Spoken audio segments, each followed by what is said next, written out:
Hello students. तो students आज हम आपका क्लास 12th फिजिक्स में जो हमारा 6 चैप्टर इलेक्ट्रोमैग्नेटिक इंडक्शन EMI है उससे फर्दर प्रोसीड कर रहे हैं।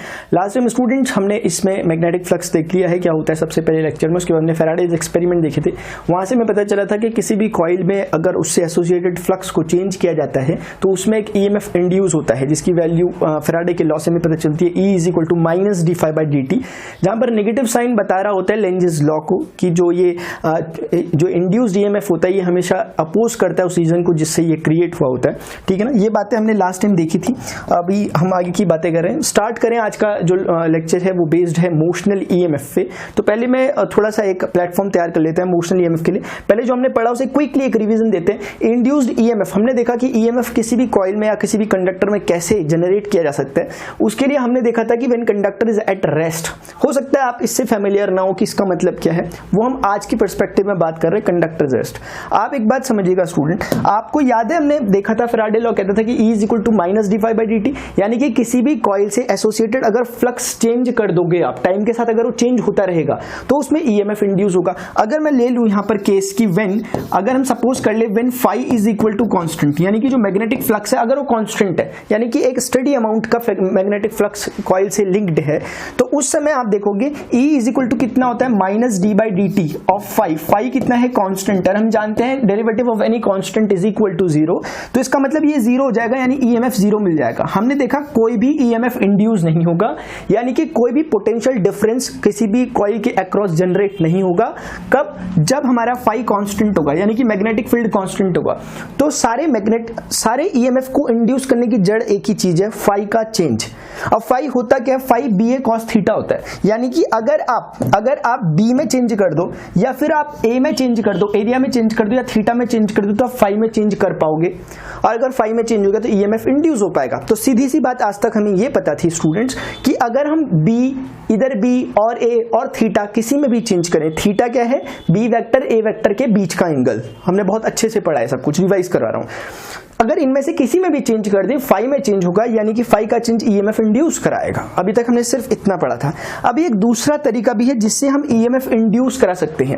अभी एक तरह का कंडक्टर है, ये आपको जो दिखाई दे रहा है ये एक तरह का कंडक्टर है जो मैंने यहाँ पर शो किया हुआ है। ये कंडक्टर है अपना एक तरह का, और ये कंडक्टर ऐसे रखा हुआ था, और मैग्नेटिक फील्ड में अगर ये ऐसे मूव करने लग जाए, मैग्नेटिक फील्ड कैसे है? Magnetic field inward to the plane है। ये जो क्रॉस के साइन है आप जानते हैं, ये बहुत फेमिलियर हो चुके हैं हम इनके साथ। क्रॉस के जो सिंबल है ये बता रहे हैं कि इनवर्ड डायरेक्शन है।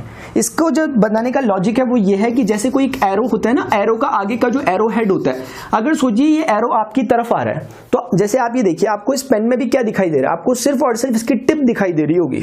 ठीक है ना, क्योंकि समझ में आ रही बात। इसका मतलब जब ये एरो हमारी तरफ आएगा हमें सिर्फ एक सर्किल टाइप का दिखाई देगा, लाइक दिस, तो हम समझेंगे कि आउटवर्ड आ रहा है, इसलिए ये सर्कल टाइप का जो सिंबल होता है वो आउटवर्ड की डायरेक्शन है। बाकी जो एरो होता है ना, उसमें एक तरह का सिंबल ऐसे हुआ करता था पहले, हमने कभी देखा भी होगा। तो एरो में इस तरह का जो सिंबल हुआ रहता है क्रॉस टाइप का, खुद ही सोचिए जब ये एरो वहां को जा रहा है तो हमें सिर्फ क्रॉस नजर आता है पीछे से, इसलिए ये बताता है कि एरो अंदर चले गया, ये बता रहा है कि एरो हमारी तरफ आ रहा है। तो हम इनवर्ड और आउटवर्ड का लॉजिक थोड़ा सा समझ गए। तो बस वो छोटी सी बात स्टूडेंट अगर आप ध्यान रखें, तो यहां बताया जा रहा है कि मैग्नेटिक फील्ड इनवर्ड डायरेक्शन में है, इस प्लेन के जो प्लेन दिखाई दे रहा है, और इस प्लेन में जैसे दिखाई दे रहा है कंडक्टर वैसे ही है, यानी कि कंडक्टर इस प्लेन में ऐसे लगा हुआ है, और कंडक्टर ऐसे करके सर्टेन वेलोसिटी से आगे मूव कर रहा है, कंडक्टर v वेलोसिटी से आगे मूव कर रहा है। क्लियरली समझ में आई बात? तो ये वो वाला केस है। तो उस समय हम देखते हैं कि जब ऐसा होता है कि कोई कंडक्टर मैग्नेटिक फील्ड के इन्फ्लुएंस में हो और किसी वेलोसिटी से मूव कर रहा होता है, तो उस कंडक्टर के अक्रॉस पोटेंशियल क्रिएट हो जाता है, यानी कि पॉजिटिव पोटेंशियल और एक नेगेटिव पोटेंशियल क्रिएट हो जाता है, और ये पॉजिटिव और नेगेटिव पोटेंशियल के कारण ही पोटेंशियल डिफरेंस, यानी कि जिसे EMF कहते हैं, वो इंड्यूस हो जाता है, इलेक्ट्रोमोटिव फोर्स। छोटी सी बात है, इलेक्ट्रोमोटिव फोर्स कुछ और नहीं, पोटेंशियल डिफरेंस है। इतनी क्लियरिटी तो स्टूडेंट्स हमें है। तो आप एक डेफिनेशन नोट कर सकते हैं जो ये फिनोमिनन है, क्योंकि आपने इसमें देखा हमने एरिया के साथ, मैग्नेटिक फील्ड इंडक्शन के साथ या थीटा के साथ कोई चेंजेस नहीं किए। यहां पर सिर्फ और सिर्फ EMF के इंड्यूस होने का कारण एक ही है कि ये कंडक्टर मूव कर रहा है किसी एक्सटर्नल मैग्नेटिक फील्ड में, किसी सर्टेन वेलोसिटी v के साथ। तो स्टूडेंट्स इस तरह के फिनोमिनन को जो इससे जनरेटेड EMF है इसे हम कहते हैं मोशनल EMF, इसे हम कहते हैं मोशनल EMF। तो आप फटाफट एक डेफिनेशन नोट कर लीजिए, फिर आगे बढ़ते हैं। फील तब आएगा जब हम पहले बातों को समझेंगे डेफिनेशन। आप फिलहाल लिख सकते हैं when a conductor moves with a certain velocity v in a external magnetic field then EMF induced across its terminal is called as a motional EMF। ठीक है ना।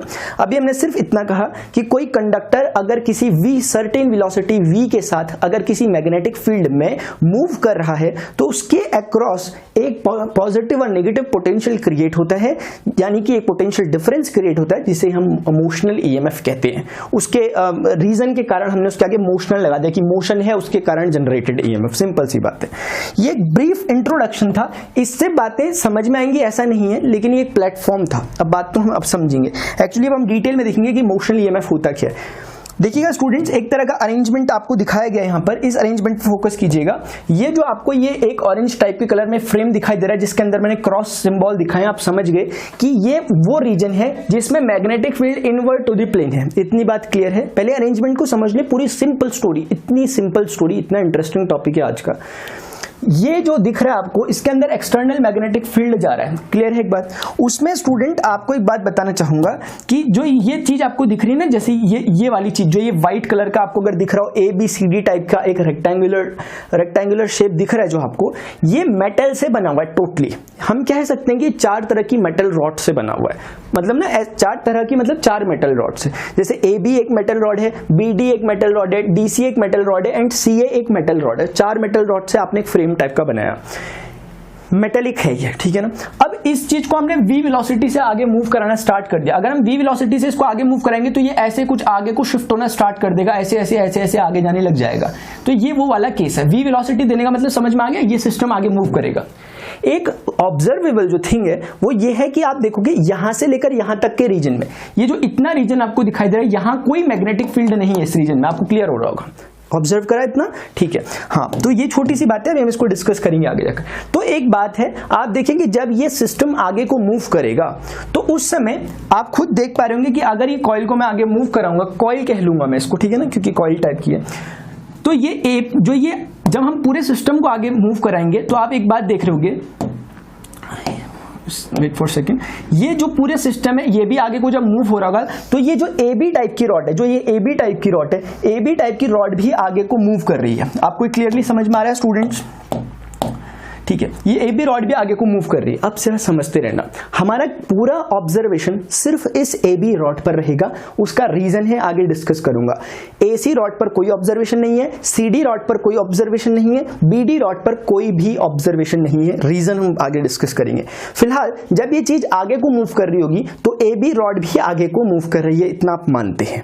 अब मेरी बात समझिएगा, जो ये AB रॉड है ना, इसको हम थोड़ा माइक्रोस्कोपिक लेवल में जाकर देख रहे हैं, इसके अंदर घुस के देख रहे हैं। तो ये AB रॉड को हमने जब थोड़ा सा जूम किया तो ये ऐसा दिखने लगे, और डोरेमोन वाली जो टॉर्च होती है ना, वो चमकाई हमने, बड़ा हो गया, ये AB रॉड बड़ा हो गया।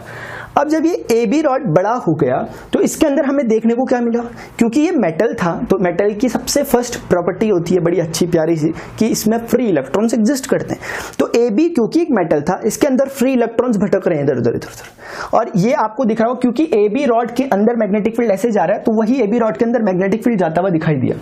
और आपने देखा था कि ये सिस्टम क्योंकि v वेलोसिटी से आगे बढ़ रहा है, इसीलिए AB भी आगे बढ़ रही थी, इसीलिए ये AB वाली चीज वही AB है जो वो दिख रहा है, वही है AB, है ना, बड़े लेवल में देख रहे हैं। तो ये भी आगे बढ़ रहा होगा v वेलोसिटी से। बस अब पूरी बात समझने का टाइम आ गया, मजा आने वाला है बस। अब देखिएगा इस सिस्टम में हमें समझ में आया कि जब ये पूरी AB रॉड आगे बढ़ रही है, क्यों बढ़ रही है आगे, क्योंकि पूरा रेक्टेंगुलर जो सिस्टम है आप इसको आगे बढ़ा रहे हो, तो इसीलिए ये AB रॉड भी आगे बढ़ रही है। मैं एक बात बोलता हूं, अगर ये AB रॉड आगे बढ़ रही है v वेलोसिटी से, तो इसके अंदर के इलेक्ट्रॉन की वेलोसिटी क्या होगी, इसकी और इसकी वेलोसिटी क्या होगी, क्या डिफरेंट होगी? दोनों की वेलोसिटी v ही होगी। दोनों नहीं, जितने इसके अंदर फ्री इलेक्ट्रॉन्स होंगे उन सभी की वेलोसिटी वही होगी जो वेलोसिटी इस कंडक्टर रॉड की होगी, यानी कि v। ये कुछ ऐसा ही है जैसे आप स्कूल बस में बैठे हैं, आपका एक फ्रेंड सबसे आगे और आप सबसे पीछे बैठे हैं। अगर आपकी बस किसी सर्टेन वेलोसिटी v से जा रही है तो आपकी वेलोसिटी आपके फ्रेंड की वेलोसिटी कितनी होगी? यस, ऑब्वियसली दोनों की वेलोसिटी इक्वल होगी, क्योंकि आप दोनों के दोनों उसी सिस्टम का पार्ट बन चुके हैं, उसी बस का पार्ट बन चुके हैं। बस जिस वेलोसिटी से जाएगी आपके पास भी वही वेलोसिटी है, बस रुकेगी आप भी रुक गए जीरो वेलोसिटी में, ऐसा ही होगा। तो इसका मतलब इसके सारे इलेक्ट्रॉन का कॉन्फ़िगरेशन क्या है, वो कौन कहां है, इस बात पर उनकी वेलोसिटी डिपेंड नहीं करेगी, सभी सेम वेलोसिटी v से आगे जाएंगे। क्लियर है इतनी स्टोरी? अब सुनते रहो बस। ये चीजें थी ना कि मैंने आपको पूरा समझा दिया कि ऐसा ऐसा हो रहा है इसमें, है ना, तो अपने मन में प्लानिंग रहेगी कि अच्छा ऐसी सिचुएशन है। अब देखना, इसमें से एक इलेक्ट्रॉन को मैंने ऑब्जर्वेशन के लिए उठाया, मैंने देखा इस इलेक्ट्रॉन पे क्या क्या हो रहा है। ये इलेक्ट्रॉन एक v वेलोसिटी से आगे जा रहा है, सबसे पहली बात। दूसरी बात, ये इलेक्ट्रॉन किसी मैग्नेटिक फील्ड के इन्फ्लुएंस में है, दूसरी बात, और यूनिफॉर्म मैग्नेटिक फील्ड है। अब हमें समझ में आने लगा, हमने 4th लेसन पढ़ा हुआ था, हमने वहां देखा था मूविंग चार्जेस एंड मैग्नेटिज्म में, हमने समझा था, पहला टॉपिक था यही वाला, मैग्नेटिक लॉरेंट्ज मैग्नेटिक फोर्स। वो क्या कहता था कि कभी भी कोई चार्ज पार्टिकल अगर किसी वेलोसिटी से मूव कर रहा है, यानी कोई चार्ज पार्टिकल अगर चल रहा है, तो वो चार्ज पार्टिकल मैग्नेटिक फील्ड में अगर चल रहा है तो मैग्नेटिक फील्ड से उस पर एक फोर्स पड़ता है। ये बहुत सिंपल बात देखी थी हमने। कोई भी चार्ज पार्टिकल अगर मैग्नेटिक फील्ड में है तो एक फोर्स एक्सपीरियंस करता है, उस फोर्स को हम मैग्नेटिक लॉरेंट्ज फोर्स कहते हैं, और उसकी जो वैल्यू होती है वो होती है F is equal to Q V vector cross B vector, Q V B sine theta type कहते थे जिसे आप। ये एक वेक्टर क्वांटिटी होगी क्योंकि वी वैक्टर और बी वैक्टर का क्रॉस प्रोडक्ट हुआ है, और हम जानते हैं कि जब दो चीजों का क्रॉस प्रोडक्ट होता है तो वेक्टर रिजल्ट मिलता है। पीछे मैंने डिस्कस की है बातें, है ना, ऐसा नहीं कि मैथ्स में आता है छोड़ दिया था, मैंने अभी तो चौथे लेसन में डिस्कस की थी सारी बातें डिटेल में। तो फोर्स वेक्टर आएगा क्योंकि वो दोनों वेक्टर रिजल्ट देंगे अपना। तो क्लियर है, हमें समझ में आ गया ये मैग्नेटिक लॉरेंट्ज फोर्स है। अब हमें क्लियर हो गया कि ये चार्ज पार्टिकल अगर v वेलोसिटी से मूव कर रहा है तो इसमें एक फोर्स पड़ेगा। अब हमें थोड़ा ये पता करना है कि इस फोर्स की डायरेक्शन क्या होगी, यानी ये इलेक्ट्रॉन पर फोर्स पड़ेगा, क्लियर है, लेकिन ये इलेक्ट्रॉन पर फोर्स कहां को पड़ेगा, ऊपर नीचे दाएं बाएं आगे पीछे कहां पड़ेगा, उसके लिए मैं आपको एक ले चलता हूं यहां पर थोड़ा सा, ये मानकर कि थोड़ा सा इसको क्लियर कर लेते हैं। कुछ स्टूडेंट को अगर प्रॉब्लम हो, जिसको ये समझ में आता है क्रॉस प्रोडक्ट स्किप कर लेना, अदरवाइज समझ लेना। देखिएगा, ये A वेक्टर है, ये B वेक्टर है, दोनों कहां लाई कर रहे हैं, इस प्लेन में, जो प्लेन आपको दिखाई दे रहा है, ऐसे A रखा होगा और ऐसे ही करके B रखा हुआ है, बस ठीक है।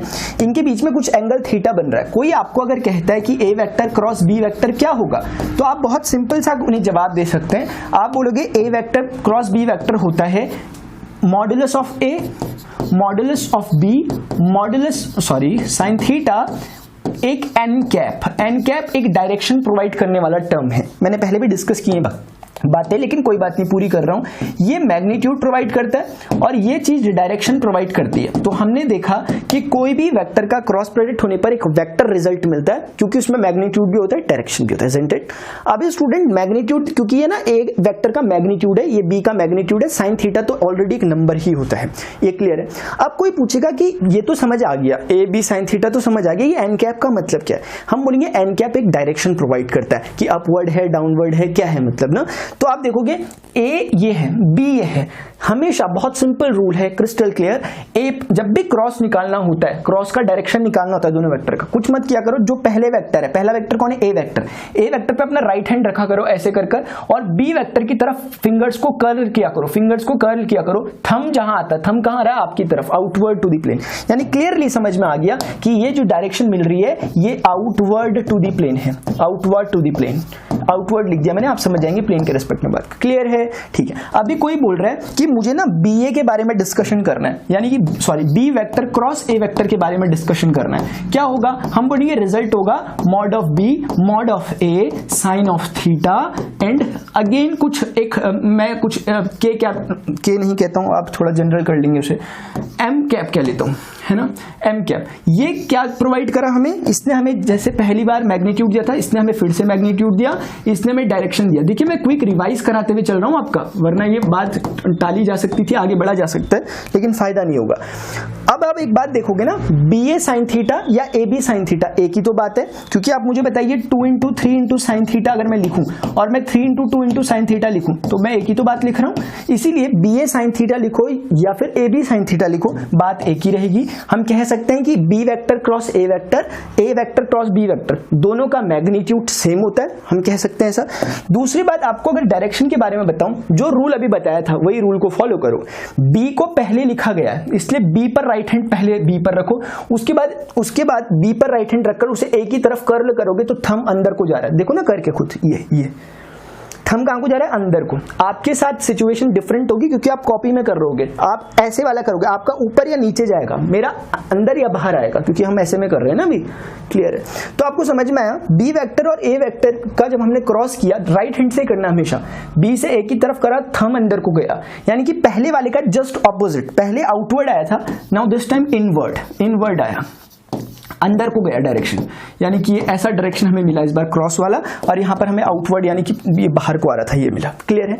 एक बात ना फटाफट यहीं से हम कंक्लूड कर देते हैं कि देखो A vector cross B vector is equal to minus times of B vector cross A vector. ये बड़ी इंपॉर्टेंट, बहुत इंटरेस्टिंग बात है, इसे अभी क्लियर कर लो खटाखट।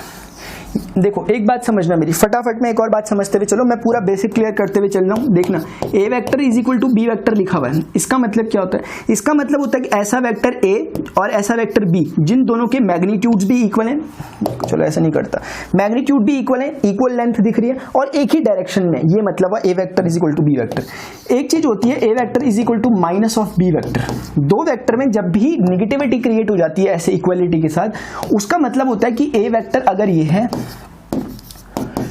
तो बी वेक्टर उतने ही मैग्नीट्यूड का लेकिन जस्ट ऑपोजिट डायरेक्शन में, यानी कि 180 डिग्री पर होगा और यहां 0 डिग्री पर होगा। बोलो क्लियर है बात? दो वेक्टर में अगर इक्वालिटी आती है मतलब 0 डिग्री है और मैग्नीट्यूड सेम है, दो वेक्टर्स में इक्वालिटी विद नेगेटिव साइन आती है, यानी same magnitude but opposite in direction 180 degree. ये छोटी सी बात होती है, ये भी आप समझ गए, बहुत बहुत बढ़िया, ठीक है ना। समझते हुए चलो स्टूडेंट्स, ठीक है ना, मैं सारी बात बताते हुए चल रहा हूं आपको, ठीक है।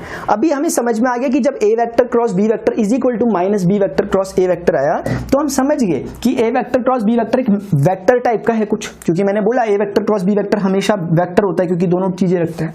सिमिलरली ये भी एक वेक्टर है, तो हम समझ गए कि ये वेक्टर, जैसे एक्स वेक्टर कह दो उसको और वो उसको वाई वेक्टर टाइप का कह दो, तो हम समझ गए कि X vector is equal to minus Y vector type की सिचुएशन है। इसका मतलब ये हुआ कि दोनों vectors equal in their magnitude but opposite in their direction है। तो क्लियर हो गई बात, ये नेगेटिव वेक्टर का एग्जांपल हुआ ना। ऐसे वेक्टर हैं, A vector cross B vector और B vector cross A vector में एक फर्क है उनके सिर्फ डायरेक्शन का। अगर A vector cross B vector ऐसे रहता है तो B vector cross A vector just ऐसे रहेगा, उतना ही लेंथ रहेगा लेकिन ऑपोजिट डायरेक्शन में। क्लियर हो गई ये बात? ठीक है, इसको माइंड में बैठाए रखो, ये बहुत काम आती है थ्रू आउट फिजिक्स, इसलिए मैंने एक बार फिर डिस्कस कर दिया। चलिए स्टूडेंट्स, अब देखते हैं कि जो हम स्टडी कर रहे थे, हम देख रहे थे F vector is equal to Q vector cross V vector cross B vector. आपको ध्यान है, हमने ये देखा था अभी एक लॉरेंट्ज मैग्नेटिक फोर्स, इस पर एक छोटा सा डिस्कशन करते हैं। देखिएगा जरा ध्यान से समझिएगा स्टूडेंट्स, अगर मैं कहता हूं कि if Q is equal to +1 coulomb and Q is equal to -1 coulomb, दो केसेस में लेता हूं, उस समय आप देखोगे कि यहां पर जो फोर्स की वैल्यू आएगी it is positive V vector cross B vector. आपको क्लियरली समझ में आ रहा है? Q के प्लेस पे +1 रख दिया। सिमिलरली यहां पर जो वैल्यू आएगी वो आएगी negative V vector cross B vector. ये बोलो समझ आया कि नहीं आया? क्लियरली समझ में आ गया, सब कुछ समझ में आ गया। अब स्टूडेंट जरा इस बात को ना थोड़ा सा समझने की कोशिश करते हैं कि ये क्या चीज है और ये क्या चीज है। अभी मैंने जस्ट आपको एक बात बताई थी, छोटी सी बात, कि अगर A vector is equal to B vector हो जाएगा, इसका मतलब ये होगा कि दोनों के बीच में एंगल 0 डिग्री है, यानी कि ए वेक्टर अगर ऐसा है तो बी वेक्टर ऐसा है। ये मैंने अभी आपको बताया था जस्ट। सिमिलरली अगर A vector is equal to negative of B vector हो जाएगा, इसका मतलब होगा कि दोनों के बीच में 180 डिग्री का एंगल है, यानी दोनों एक दूसरे के एंटी पैरेलल हैं, यानी कि ए वेक्टर ऐसा तो B vector just anti parallel हो जाएगा लाइक दिस। तो ये आपने देखा मैग्नीट्यूड से इक्वल होंगे अगर सेम ये रिलेशन है। इसी तरह का रिलेशन यहां भी तो दिख रहा होगा आपको। क्या ये इस तरह का नहीं दिख रहा कि ये वेक्टर उस वेक्टर के, क्योंकि दो वेक्टर का क्रॉस प्रोडक्ट एक वेक्टर आएगा जस्ट इक्वल है विद पॉजिटिव साइन। इसका मतलब इन दोनों के बीच में, कौन दोनों के बीच में? V vector cross B vector नाम का जो एक वेक्टर है उसके और फोर्स वेक्टर के बीच में 0 डिग्री का एंगल है, और यहां पर V vector cross B vector नाम का जो एक वेक्टर है उसके और फोर्स वेक्टर के बीच में ऑपोजिट डायरेक्शन है, ऊपर नीचे आगे पीछे वाला। इसका मतलब हम समझ गए यहाँ पर। इस चीज को अगर हम कंक्लूड करें तो हम बहुत इजीली कह सकते हैं कि यहां से F vector is parallel to V vector cross B vector, है ना। इसको हम थोड़ा सा ऐसे भी समझ सकते हैं कि अगर V vector cross B vector मान लिया ऊपर को एक्ट हो रहा है, मान लिया ऐसे ही कह रहे हैं एक बात, तो उस समय फोर्स वेक्टर भी ठीक ऊपर ही को जाएगा, यानी कि अलोंग होगा, उसी के पैरेलल है क्योंकि, और सेम मैग्नीट्यूड का इसलिए कह रहे हैं क्योंकि अभी उनमें जो ये टाइम्स वाला रिलेशन है वो 1 ही है ना, क्योंकि इक्वल है, एकदम इक्वल मैग्नीट्यूड। अगर हम इसको यहां पर कंसिडर करें तो हम देखेंगे कि F वेक्टर एंड ये वाला वेक्टर क्या नाम है, anti parallel to V vector cross B vector. F vector इस बार इस नेगेटिव साइन के कारण इसके एंटी पैरेलल है, मीनिंग इसका ये हुआ कि अगर V vector cross B vector ऊपर को एक्ट कर रहा है तो फोर्स वेक्टर जो होगा ठीक उतने ही अमाउंट का नीचे को एक्ट करेगा।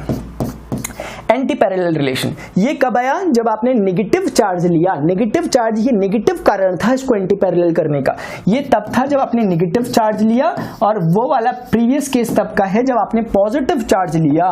तो हम समझ गए, याद नहीं करना एक बात भी, सबको देखते हुए चलो, है ना, याद कुछ भी नहीं करना, सबको देखते हुए एनालाइज करना है, तभी मैं सारी स्टोरी बता रहा हूं स्क्रैच से। क्लियर है। अब स्टूडेंट्स इस बात को बिल्कुल थोड़ा सा ध्यान रखो, याद नहीं करना, मैं फिर कह रहा हूं, ध्यान रखना, सिर्फ रिलेट करना है ना, क्योंकि आप अब यहां जाओ।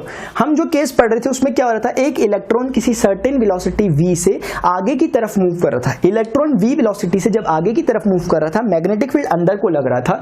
तो हम जानते हैं कि कोई भी चार्ज पार्टिकल अगर मैग्नेटिक फील्ड में मूव कर रहा होता है तो उस पर एक फोर्स पड़ता है, जिसे ये वाला फोर्स लॉरेंट्ज मैग्नेटिक फोर्स कहते हैं, और उस फोर्स का अमाउंट इतना होता है। अब क्योंकि हमारे पास जो चार्ज है, जो चार्ज पार्टिकल है, उसका नाम इलेक्ट्रॉन है, और हम जानते हैं कि इलेक्ट्रॉन पर तो नेगेटिव चार्ज होता है, इसलिए क्यू यहां पर नेगेटिव क्यू हो जाएगा। V vector cross B vector हम इसे ऐसे करके लिख लेंगे, है ना। तो जो यहां पर आप समझ रहे हैं ना क्या बात है, जो Q है ये Q स्टैंड कर रहा है चार्ज ऑफ एन इलेक्ट्रॉन को, ठीक है ना, चार्ज ऑफ एन इलेक्ट्रॉन को, क्यू नहीं, बेसिकली माइनस क्यू पूरा का पूरा चार्ज ऑफ एन इलेक्ट्रॉन को रिप्रेजेंट कर रहा है। असल में इसे नेगेटिव ई भी लिख सकते थे हम, क्योंकि इलेक्ट्रॉन का चार्ज को ई से रिप्रेजेंट किया जाता है, लेकिन क्योंकि यहाँ पर ई ईएमएफ पे भी आ रहा है, इसलिए हम ई वर्ड को यूज नहीं करते, इसको टर्म को यूज नहीं करते। इसीलिए हम समझ गए कि जो ये वाली चीज यहाँ पर लिखी गई है, ये रिप्रेजेंट कर रही है इलेक्ट्रॉन पर लगने वाले फोर्स को, जो कि v वेलोसिटी से किसी b मैग्नेटिक फील्ड में भाग रहा है ना। ऊपर वाला रिप्रेजेंट कर रहा है किसी पॉजिटिव चार्ज के लिए, ये रिप्रेजेंट कर रहा है नेगेटिव चार्ज के लिए। क्योंकि हमारा कंसंट्रेशन पूरा का पूरा नेगेटिव चार्ज पर है, इसीलिए हम ऊपर वाले पे बिल्कुल ध्यान नहीं देंगे, नीचे वाले पर ध्यान देंगे। मुझे एक बात आप बताइए, आप क्या मुझे बता सकते हैं फोर्स का डायरेक्शन और जो वो दूसरा वाली चीज है, जो फोर्स का डायरेक्शन और जो V vector cross B vector, इनका डायरेक्शन क्या होगा, पैरेलल और एंटी पैरेलल। इसका ध्यान रख के बोलो जरा ध्यान से। आपको दिख रहा होगा जब भी दो वेक्टर्स में नेगेटिविटी क्रिएट हो जाती है इक्वालिटी में, तो वो एंटी पैरेलल डायरेक्शन देंगे, याद नहीं करने वाली बात है। और मैंने मोर प्रिसाइजली कहा भी था, वो तब होगी नेगेटिविटी क्रिएट जब आपका Q नेगेटिव होगा, ये है ना। तो आप इन सब बातों को कंक्लूड कर समझ सकते हो कि देखने से दिख रहा है कि ये वेक्टर और ये वेक्टर में, क्योंकि नेगेटिव का साइन यहां पर दिखाई दे रहा है, इसका सिर्फ एक ही मतलब हुआ कि दोनों के दोनों एंटी पैरेलल है, यानी कि FM vector is anti parallel, FM vector is anti parallel to V vector cross B vector. यानी सीधी सी बात हो गई कि जो भी direction V vector cross B vector का आएगा, उसका जस्ट ऑपोजिट डायरेक्शन FM का आएगा। पूरी स्टोरी क्लियर है, मजा आ गया। इसका जस्ट ऑपोजिट है, एंटी पैरेलल है ये V vector cross B vector का। अब समझना, इतनी सारी बातें आपको बताई क्योंकि बहुत सिंपल था, है ना। हमें एक छोटी सी बात पता होनी चाहिए थी, जिसके लिए मैंने इतनी सारी बातें आपको बताई है। अब देखो बात वहीं से आते हैं दोबारा। ये इलेक्ट्रॉन जा रहा था, चार्ज पार्टिकल है, वेलोसिटी से भाग रहा था, मैग्नेटिक फील्ड के इन्फ्लुएंस में था, तो फोर्स पड़ेगा। सवाल ये फोर्स का डायरेक्शन क्या होगा, बस उसका जवाब हम बड़ी तसल्ली के साथ दे सकते हैं। हमें पता है V वेलोसिटी आगे को है, मैग्नेटिक फील्ड B अंदर को है। मैंने आपको क्या सिखाया, क्रॉस प्रोडक्ट कैसे लेते हैं, A पर हैंड रखो, B पर क्रॉस करो तो A क्रॉस B आएगा। यानी कि जिसको पहले लिखा हुआ है उस पर हाथ रखना है और उस दूसरे की तरफ कर्ल करोगे तो उसका क्रॉस दूसरे के साथ आ जाएगा। यानी V vector cross B vector अगर आपको निकालना है तो आप V वेक्टर के अलोंग हाथ रखोगे अपना राइट हैंड, ठीक है ना। B वेक्टर के अलोंग कर्ल कर दोगे और आपका डायरेक्शन अपवर्ड आएगा। यानी कि इस पर V आगे को, B अंदर को, थंब ऊपर को, यानी कि इस इलेक्ट्रॉन पर लगने वाला जो फोर्स है वो अपवर्ड डायरेक्शन में लग रहा है। अब क्योंकि ये इलेक्ट्रॉन जिस सिस्टम के अंदर था, मैं उसे वापस उसी सिस्टम के अंदर ऐसे करके डाल देता हूं तो मुझे समझ में आया इस इलेक्ट्रॉन पर लगने वाला फोर्स नहीं, अभी तो हमने जस्ट किसकी डायरेक्शन निकाली, v vector cross b vector की, और हम जानते हैं कि इलेक्ट्रॉन के केस में v vector cross b vector का डायरेक्शन जो भी होगा उसका ऑपोजिट डायरेक्शन फोर्स का होगा, क्योंकि v vector cross b vector का डायरेक्शन आपने देखा, हमने राइट हैंड रूल लगाकर देखा कि वो अपवर्ड डायरेक्शन में आ रहा है, तो सीधे सीधे आप कह सकते हो कि इसका डायरेक्शन कहां होगा, यस कोर्स डाउनवर्ड होगा, इसका डायरेक्शन डाउनवर्ड होगा, जस्ट एंटी पैरेलल है ना। तो हम समझ गए कि इस इलेक्ट्रॉन पर लगने वाले फोर्स का डायरेक्शन क्या है, हम क्लियरली समझ गए कि ये इलेक्ट्रॉन बेचारा नीचे को गिर रहा है ना, जब ये v वेलोसिटी से आगे को और मैग्नेटिक फील्ड अंदर को है तो ये नीचे को गिर रहा है। बस अब पूरी स्टोरी क्लियर हो गई। अब हमें समझ में आया जब ये रॉड आगे को मूव कर रही होगी तो इलेक्ट्रॉन नीचे गिर रहे होंगे। अब ये तो एक इलेक्ट्रॉन का केस था, आप जानते हैं मैं इस तरह से सिस्टम को बना रहा हूं, यानी कि इसका जो टॉप वाला हिस्सा है वो कौन है, बेसिकली ए हिस्सा, इसका जो बॉटम का हिस्सा है वो पॉइंट बी है, तो मैं उसको ऐसे करके रिप्रेजेंट कर दिया यहाँ पर, क्लियर है ना, ठीक है। इसका लेंथ अगर एल है तो यहाँ से यहाँ तक के बीच का लेंथ भी कितना है, एल है। अब स्टूडेंट्स आप समझ रहे होंगे पहला इलेक्ट्रॉन जो यहां पर रखा था, लेट से E1 कह देता हूं, वो मैग्नेटिक फोर्स के इन्फ्लुएंस में नीचे जाकर गिर गया, क्लियरली समझ में आ रहा है, FM के इन्फ्लुएंस में। अभी मान लिया दूसरे नंबर का इलेक्ट्रॉन आया घूमता फिरता, वो भी यहीं घूम रहा था बेचारा, अब दूसरे नंबर का जो इलेक्ट्रॉन है वो भी सेम मैग्नेटिक फोर्स एक्सपीरियंस करेगा या नहीं, आप मुझे इतना बताएं, सेम करेगा, क्योंकि उसका चार्ज भी -q ही होगा, वो भी सेम वेलोसिटी से आगे जा रहा है, वो भी सेम मैग्नेटिक फील्ड के अंदर, इसलिए सेम फोर्स एक्सपीरियंस करेगा और वो भी FM फोर्स से नीचे गिरेगा।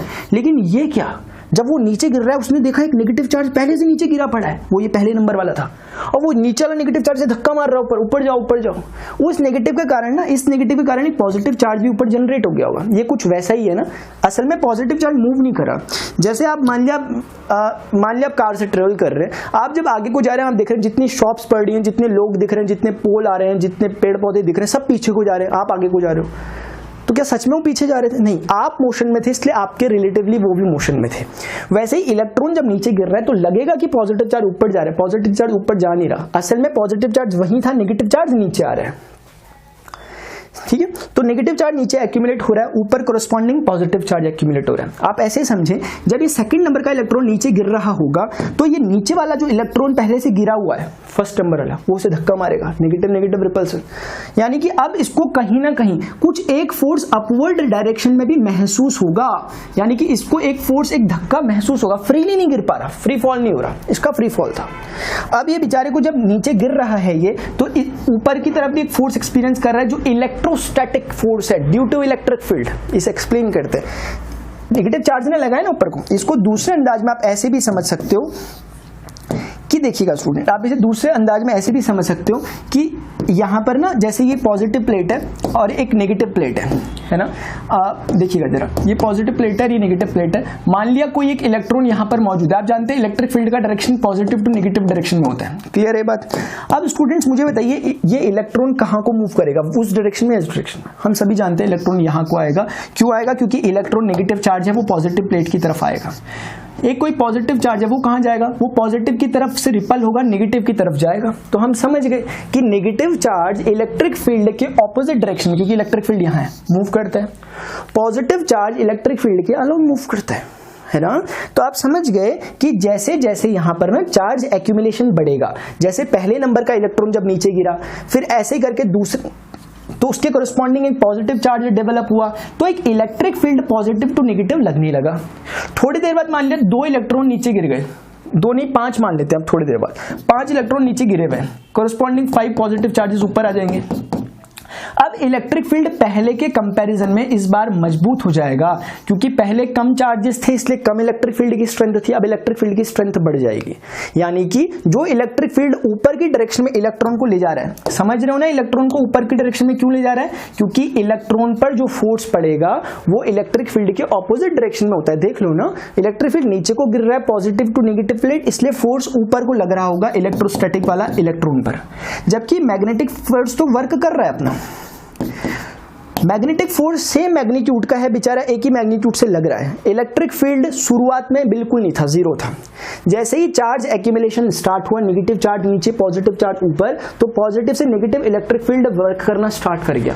और आप देख रहे होंगे कि एक्यूमुलेशन क्योंकि बढ़ता रहेगा, जैसे जैसे इलेक्ट्रॉन गिरते रहेंगे नीचे, एफएम के कारण इलेक्ट्रॉन नीचे गिरते रहेंगे, इसलिए मैग्नेटिक फोर्स तो वही कांस्टेंट रहेगा, लेकिन इलेक्ट्रिक फील्ड इंक्रीज करता रहेगा क्योंकि चार्ज एक्यूमुलेशन इंक्रीज कर गया ऊपर नीचे।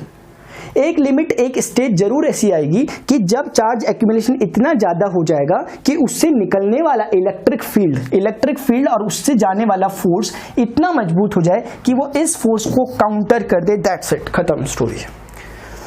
एक लिमिट ऐसी जरूर आएगी जब इलेक्ट्रिक फोर्स जो ऊपर को लग रहा है वो मैग्नेटिक फोर्स को काउंटर कर देगा। और ध्यान रखें, पूरे केस में एफएम कांस्टेंट है, मैग्नेटिक फोर्स जो लग रहा है इलेक्ट्रॉन पर वो ये है और वो कांस्टेंट है। लेकिन इलेक्ट्रिक फील्ड शुरुआत में पहले इलेक्ट्रॉन के टाइम पर जीरो था, लेकिन जैसे जैसे चार्ज एक्यूमुलेशन स्टार्ट होता रह रहा है, नीचे चार्ज जमा होता रह रहा है और ऊपर चार्ज जमा होता रहता है, वैसे वैसे करके इलेक्ट्रिक फील्ड जो है वो मजबूत मजबूत मजबूत होता रह रहा है और ऑपोजिट डायरेक्शन में एफएम के। तो एक लिमिट ऐसी ऑब्वियसली आएगी कि एफएम एफई को काउंटर कर लेगा। यहां से आगे बात करनी है, अब हमें यहीं से अपनी बातें पूरी चर्चा करनी है, ठीक है ना। बहुत बढ़िया, ठीक है। ऐसा करता हूं, इस चीज को यहां साइड में और इस चीज को यहां। अब बस, अब आ गया काम, बस लास्ट सा 1-2 मिनट का डेरिवेशन का टाइम आ गया, छोटा सा। देखिएगा जरा, देखिए स्टूडेंट, हमने क्या देखा कि जो एफएम वेक्टर है और जो एफई वेक्टर है वो इस रिलेशन को फॉलो कर रहे हैं कि नहीं कर रहे। गलत लिखा मैंने क्या दिखाने की कोशिश की कि एफएम और एफई का मैग्नीट्यूड सेम हो गया और डायरेक्शन भी एक है। नहीं, हम उस केस की बात कर रहे हैं जब दोनों का मैग्नीट्यूड तो सेम हुआ लेकिन दोनों की डायरेक्शन तो ऑपोजिट है ना। एफई ऊपर को लग रहा है, एफएम नीचे को लग रहा है, तभी तो काउंटर करेंगे।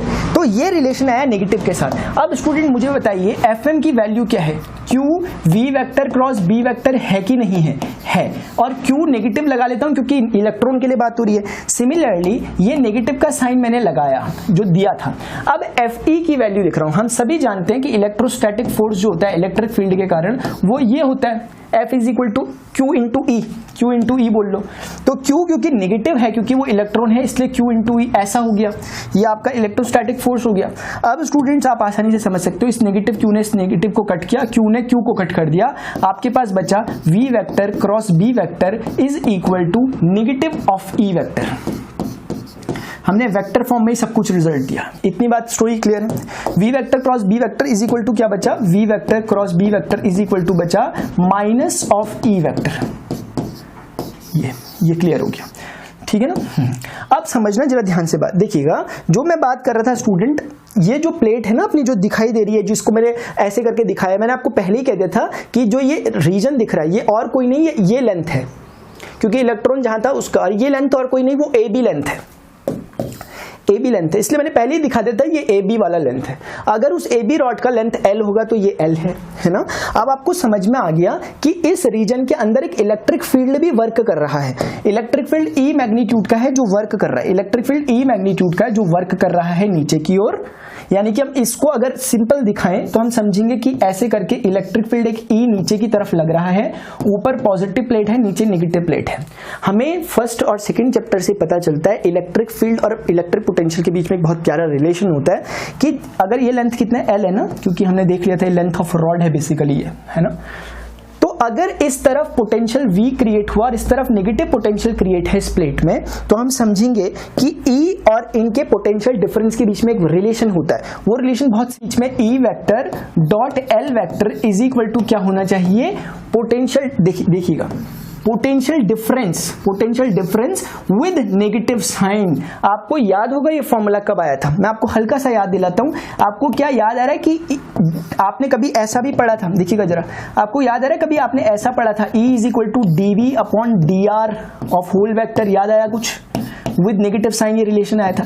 ये नेगेटिव साइन यहां पर ये बताता है कि इलेक्ट्रिक फील्ड के डायरेक्शन में जो पोटेंशियल ग्रेडियंट है वो डिक्रीज करता है। यानी कि इलेक्ट्रिक फील्ड के डायरेक्शन में जाने पर इलेक्ट्रिक पोटेंशियल की वैल्यू में डिक्रीमेंट आता है। ये नेगेटिव साइन इस बात को बताता है। क्योंकि हम सब कुछ वेक्टर फॉर्म में कर रहे हैं इसलिए हमें यहां पर भी प्रिकॉशन लेने होंगे। इस नेगेटिव साइन का ध्यान रखना होगा। dr क्या होता है? प्लेट्स के बीच का डिस्टेंस, जो कि अभी के केस में क्या है? सिंपली L है ना, L, तो ये तो नेगेटिव हो गया। यहाँ पर E वेक्टर ये ऐसे का ऐसे, ध्यान रखिए dV रिप्रेजेंट कर रहा है पोटेंशियल डिफरेंस को, और इनके बीच में डॉट प्रोडक्ट का साइन आता है जैसा ये दिख रहा है, और हम जानते हैं दो वेक्टर्स का डॉट प्रोडक्ट एक स्केलर देता है। तो कुल मिलाकर E vector dot L vector is equal to minus dV में हमें माइनस का बहुत अच्छा सेंस पता है कि माइनस क्या, मैंने बताया आपको। तो हम जब इसका यूज करें तो हम देखेंगे कि ये चीज जो आई ना dV बेसिकली पोटेंशियल डिफरेंस है जिसे हम EMF कहते हैं यहाँ पर। तो EMF is equal to E vector dot L vector with negative sign आया एक तरह से, ये वाला नेगेटिव साइन। अब जब इसका इस्तेमाल करोगे कि E vector is equal to क्या लिखना है, सॉरी E वेक्टर नहीं, EMF है ये, इज इक्वल टू माइनस के साइन के साथ इस E वेक्टर की वैल्यू, E वेक्टर की वैल्यू कितनी है, वैसे आप समझ गए क्या, एक बात देखो ना, सिंपली देख लो, यहाँ पर एक बात देख लो, माइनस E वेक्टर की वैल्यू सीधे लिख लो, V vector cross B vector, minus E vector की वैल्यू लिख दी सीधे, बचा क्या डॉट L वेक्टर, माइनस का हिसाब किताब बराबर हो गया। ये जो फॉर्मूला स्टूडेंट्स है, ये जनरल फॉर्मूला मैंने आपके लिए निकाल के दिया, और ये है इसका एक प्रॉपर डेरिवेशन जो कि बहुत सिंपल है। वो जो पूरी स्टोरी है वो इंपॉर्टेंट है, ठीक है ना, बाकी ये आपके पास रिलेशन है। E is equal to V vector cross B vector dot L vector. एक बात ध्यान रखना, मैंने यहीं से आपको ना जनरलाइज केस करवा दिया, हमने पूरी कहानी समझी उस डायग्राम से। वो डायग्राम एक स्पेसिफिक डायग्राम था। स्पेसिफिक कहने का मतलब ये है कि यहां पर V वेक्टर यहां था, B वेक्टर वहां था, और L वेक्टर ऐसे था। लेंथ वेक्टर होता है जो लेंथ के अलोंग होता है, तीनों परपेंडिकुलर थे म्यूचुअली। ये V वेक्टर, ये L वेक्टर, ये वाली जो फिंगर मेरी वहां जा रही है B वेक्टर, तीनों all three are mutually perpendicular वाला केस था। वो मैंने समझाया वहां से, लेकिन मैंने उस बात का इस्तेमाल यहां कहीं पर भी नहीं किया कि V और B के बीच में 90 डिग्री का एंगल जैसा कुछ बन रहा है। वो एक केस बन जाएगा, सब केस। ये हमने जनरलाइज फॉर्मूला निकाल दिया। अब अगर आपको ये समझ में आया, इसे एक बार पहले प्लीज समझ लीजिए, हमने बहुत सिंपल काम किया, दोनों फोर्सेस को इक्वल किया वेक्टर का ध्यान रखते हुए। एक बात देखते हैं आगे कितना कुछ हमने पढ़ा, अब उसका इंप्लीमेंट करने का टाइम आ गया, मजा आ जाएगा। अब जरा समझिएगा, लास्ट ये टॉपिक है हमारा, इसमें देखिएगा जरा क्या हुआ। अगर ये B वेक्टर अंदर की तरफ है, V वेलोसिटी से कंडक्टर आगे जा रहा है, और लेंथ वेक्टर दिख रहा है लेंथ के अलोंग, ऊपर को मैंने दे रखा है। ये वही केस हो गया ना जो हमने स्टार्टिंग में पढ़ा था, वही वाला कि लेंथ वेक्टर है, V वेलोसिटी से आगे जा रहा है, मैग्नेटिक फील्ड, सेम वही केस हो गया। अब देखते हैं इस केस को, वो जनरल फॉर्मूला निकला है हमारा। गौर करना जरा एक बात पे स्टूडेंट्स, जो ये निकला है ना फॉर्मूला, ये जनरल फॉर्मूला है, इस फिगर के अकॉर्डिंग नहीं निकला। अगर ये इस फिगर के अकॉर्डिंग निकला होता तो मैं V और B के बीच के एंगल को 90 और L के बीच के एंगल को 90 मानकर इसे सॉल्व कर लेता, मैंने नहीं किया, ये जनरल फॉर्मूला है। अब अगर इस पर्टिकुलर केस में अगर ऐसा ही केस हो तो फॉर्मूला का क्या आएगा, वो करोगे, ये वही वाला केस है, वेलोसिटी आगे को, B अंदर को और L ऊपर को, सेम केस है। तो आपको जो फॉर्मूला भी मिला था EMF का, वो क्या था, वो था V vector cross B vector, V vector cross B vector dot L vector, ये था। इसे स्केलर ट्रिपल प्रोडक्ट भी कहते हैं, लेकिन कोई बात नहीं। देखो जरा, अब आपको बहुत सिंपल सी वर्किंग करनी है। देखो ना, एक बार V vector cross B vector का डायरेक्शन पता करते हैं, मतलब पता करते हैं इसके बारे में। इस केस को हम सॉल्व कर रहे हैं, इस केस को सॉल्व कर रहे हैं। E इज इक्वल टू हो जाएगा V वेक्टर का मॉडुलस B वेक्टर का मॉडुलस साइन ऑफ थीटा। आपको मैंने सिखाया कि दो वेक्टर्स का क्रॉस प्रोडक्ट ऐसा होता है, थीटा रिप्रेजेंट कर रहा होगा angle between V and B को। तो ऐसा करते हैं, उसे लिखते हुए चलते हैं। मुझे बताइए, V वेक्टर आगे, B वेक्टर यहाँ, angle between them is 90 degree, सीधे 90 डिग्री लिख लेता हूं। और क्योंकि आप लोग जानते हैं कि ये तो सिर्फ मैग्नीट्यूड निकला, इस V vector cross B vector का तो एक डायरेक्शन भी होगा। डायरेक्शन कैसे होगा, right hand thumb rule, V आगे B अंदर, V क्रॉस B ऊपर को, V क्रॉस B ऊपर को, V क्रॉस B ऊपर को। ऊपर को मैं ऐसे लिख लेता हूं, कैसे लिखूं, किसी एक वेक्टर से लिख लो। ऊपर को मैंने ऊपर कैप लिख लिया, ठीक है ना। हाँ, डॉट लगा हुआ है इसका L वेक्टर के साथ। देखो L वेक्टर का मतलब लेंथ का वेक्टर। वेक्टर दो चीजों से मिलकर बनता है, एक तो खुद उसका मैग्नीट्यूड यानी लेंथ L, और उसका डायरेक्शन। लेंथ वेक्टर का डायरेक्शन कहाँ है, ऊपर की तरफ, यानी ऊपर कैप। डायरेक्शन के लिए कैप लगाते हैं ना, यूनिट वेक्टर ले लिया मैंने, ऊपर बोल दिया, उसे कुछ भी बोल देना आप, J cap, K cap, I cap, कुछ भी, ठीक। आपको समझ में आ गया होगा कि अब दो वेक्टर्स में ये पूरा मैग्नीट्यूड, ये जो दिख रहा है VB sin 90 में VB बचा ओनली, क्योंकि sin 90 तो 1 होता है। U कैप और डॉट U कैप जब आपस में डॉट प्रोडक्ट होता है तो आंसर 1 आता है। आपको पता होना चाहिए ना, जैसे कोई सेम वेक्टर्स का जब डॉट प्रोडक्ट होता है ना, अगर वो यूनिट वेक्टर हो, आंसर 1 आता है, ठीक है। जैसे I cap J cap is equal to 1 हो गया, U cap dot U cap is equal to 1 हो गया, ऐसे कर, ठीक है। हाँ, ये अगर आप जानते हो, वैसे आप जानते होंगे, अगर नहीं जानते आप इनको तो मुझे जरूर बताइएगा, ठीक है ना। वैसे मैथ्स के स्टूडेंट तो जानते होंगे, अदरवाइज फिजिक्स में आया था क्लास 11। तो हमें समझ में आ गया, सिंपली ये बचा यहाँ पर। दोनों के मैग्नीट्यूड्स को सिंपली मल्टीप्लाई कर लिया VB और L को, और U vector dot U vector जब आपस में सॉल्व हुई तो उन्होंने अपना आंसर कितना दिया, 1 दिया। ये हम जानते हैं, बेसिक बात होती है, ठीक है ना, इसको जानने की कोशिश करना, ठीक है। हमें समझ में आ गया इस पर्टिकुलर फॉर्म में E का फॉर्मूला VBL होता है। आप ध्यान रखो, वो जो पीछे प्रीवियस केस था उसका फॉर्मूला BVL यानी VBL ये है प्रॉपर फॉर्मूला। अभी इस फॉर्मूले पे एक बार केस लगाते हैं। इसमें अगर आप केस लगाकर समझो, वही वाला जो फॉर्मूला हमारे पास है E = V vector cross B vector dot L vector, अगर यही वाला चीज इसमें लगाकर हम अप्लाई करें, सेम वर्किंग हम करेंगे। देखो V वेक्टर कहाँ को है, ये लेंथ वेक्टर ऊपर को, और B वेक्टर, ध्यान से B वेक्टर अंदर नहीं है इस बार, B वेक्टर सामने जा रहा है ऐसे करके। तो आप साफ साफ देखोगे V वेक्टर ऐसे और B वेक्टर सामने, दोनों के बीच में एंगल कितना है, 90 डिग्री का। एक बात तो क्लियरली समझ में आ गई, यानी कि B इस बार डायरेक्ट लिख रहा हूं, साइन 90 आएगा ना, V और B के बीच का एंगल, ध्यान से देखो, V ये है और B है, 90 डिग्री है ना, हाँ। और इसके बाद इसका एक प्रॉपर मुझे डायरेक्शन देना पड़ेगा, क्योंकि ये क्रॉस प्रोडक्ट है इसलिए डायरेक्शन भी बनेगा। तो मुझे बताइए V अगर ये है, B अगर ये है, मैं राइट हैंड रखूंगा V में, अब B की तरफ कर्ल करूंगा, मेरा थंब देखो कहां जा रहा है, इनवर्ट। मैंने V की तरफ, V में अपना हैंड रखा ना, समझ रहे हो, V का डायरेक्शन है वेलोसिटी, B ये सामने जा रहा है, मैं B की तरफ कर्ल कर रहा हूं, थंब अंदर को जा रहा है यानी इनवर्ट। इनवर्ट को मैं कैसे दिखाऊं, मैं इनवर्ट को, चलो मैं इनवर्ट को I कैप बोल देता हूं, समझाने वाली बात है। डॉट L वेक्टर, ये L वेक्टर जो है लेंथ वेक्टर तो हमेशा ऐसा ही रहता है लेंथ के अलोंग, लेंथ वेक्टर ये है। तो हमने देखा कि लेंथ वेक्टर दो चीजों से मिलकर बनेगा, L और उसका ऊपर डायरेक्शन यानी U कैप क्या लेते हैं ऊपर के लिए। मोटी मोटी जो बात समझने वाली है वो ये है कि I कैप कहाँ है, अंदर की तरफ आया था। आपने देखा ना, आपने ये किया था कि V ये था, सॉरी V ये था, B ये था, कैसे था वो, V वेक्टर ऐसे में था आपका, V वेक्टर ये था और B वेक्टर ये था, तो आपने V पर हैंड रखकर B पर कर्ल किया था, थंब अंदर गया था, यानी ये डायरेक्शन अंदर को है और ये जो U कैप है ये ऊपर को है। आप ध्यान से देखो, अंदर वाला डायरेक्शन ये हो गया, ऊपर वाला डायरेक्शन ये हो गया, angle between them is 90 degree. इसका मतलब इन दोनों के बीच का एंगल 90 डिग्री हो गया। पहले तो जो मैग्नीट्यूड्स हैं उन्हें अलग कर दो, यानी VBL को हमने अलग कर दिया, साइन 90 तो 1 हो गया, बचा क्या, I cap dot U cap, है ना।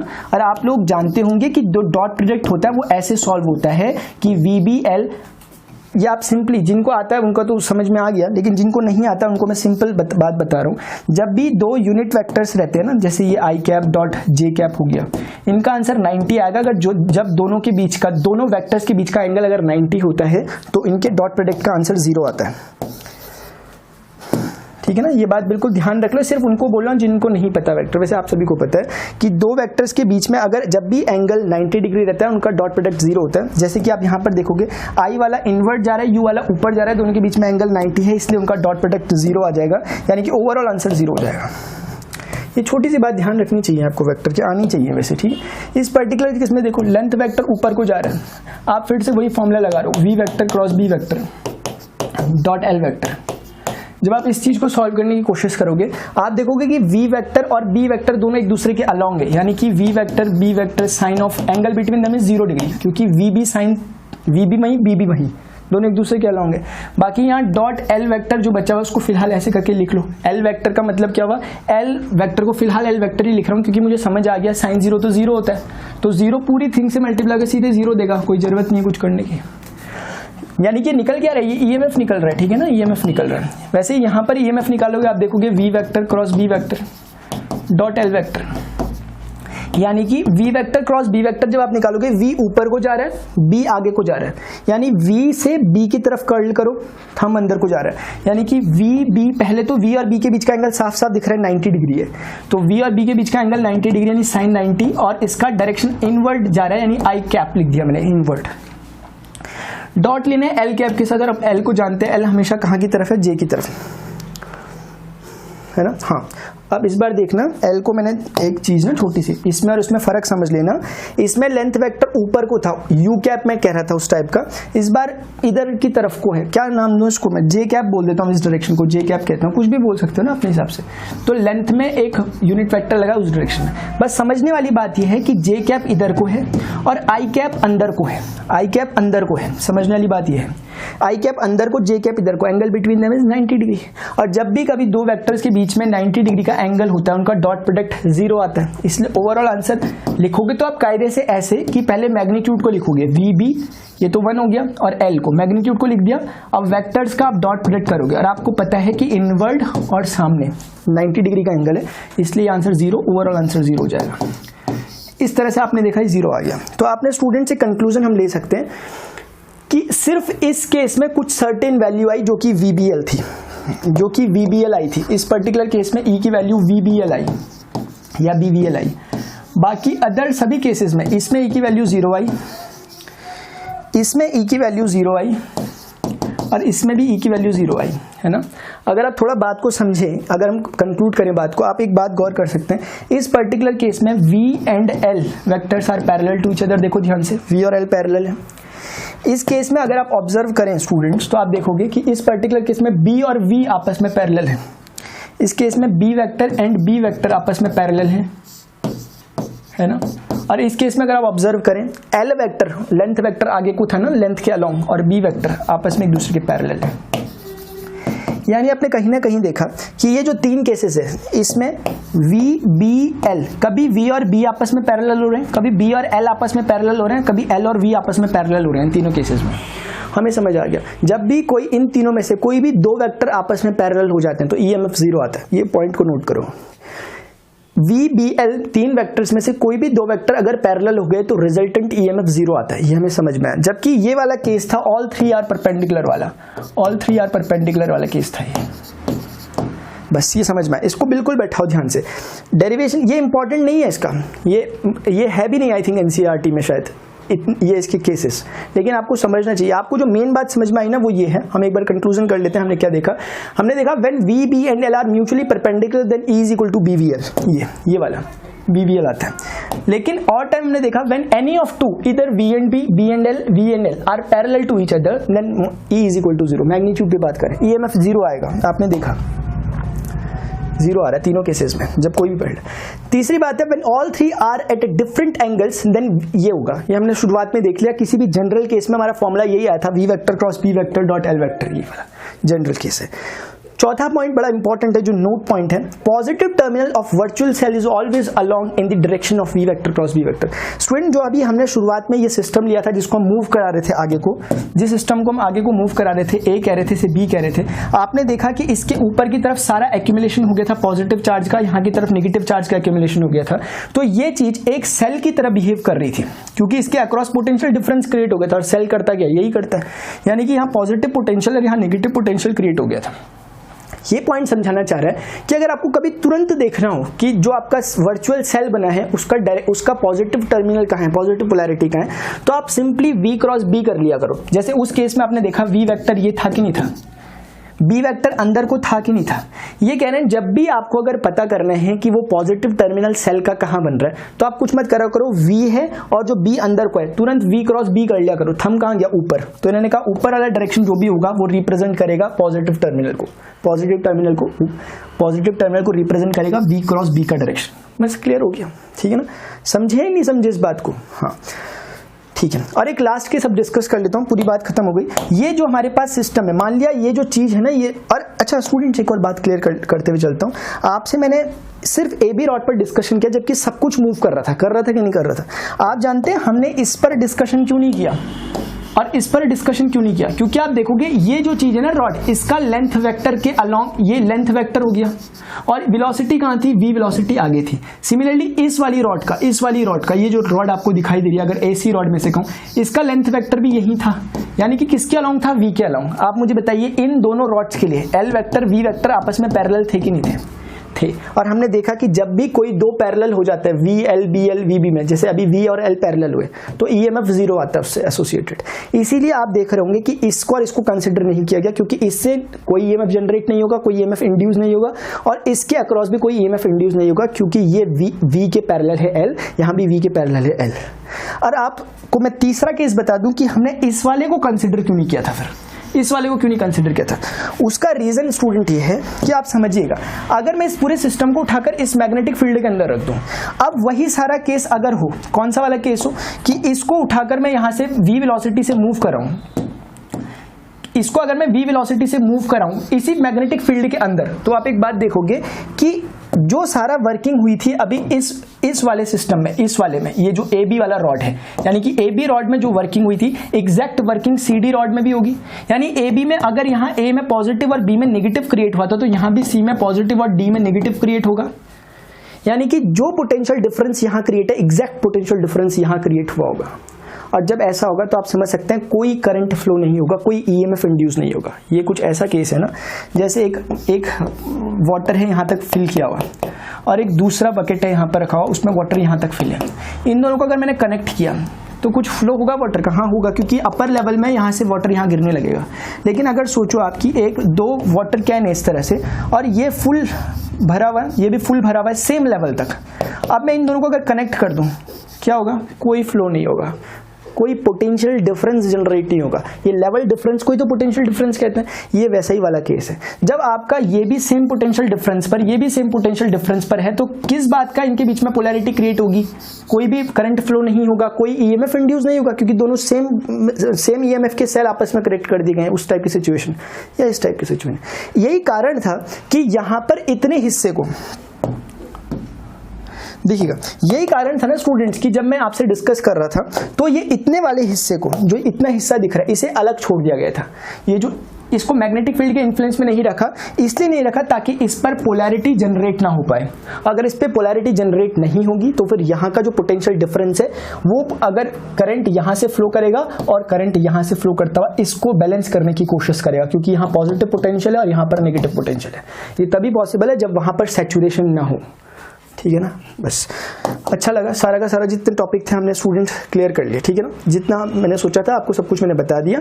इसको प्रैक्टिस कीजिएगा। V vector cross B vector dot L vector, ये इसका जनरल फॉर्मूला आया। उसमें BVL अगर तीनों म्यूचुअली परपेंडिकुलर है, अगर किसी भी दो के बीच में एंगल 0 डिग्री या दो पैरेलल है, BV VL और BL, अगर ये तीनों में से कोई भी दो आपस में पैरेलल होते हैं, EMF 0 आता है। और तीसरा पॉइंट ये था कि पॉजिटिव टर्मिनल किसी भी वर्चुअल सेल का हमेशा V vector cross B vector के अलॉन्ग होता है। और जो लास्ट थिंग थी वो मैंने आपको बताई कि जब भी आप अपनी कॉइल को मूव करवा रहे होते हैं, जब भी आप अपनी कॉइल को मूव करा रहे होते हैं, तो आपका एक हिस्सा मैग्नेटिक फील्ड के बाहर छूटा हुआ होना चाहिए। ठीक है ना?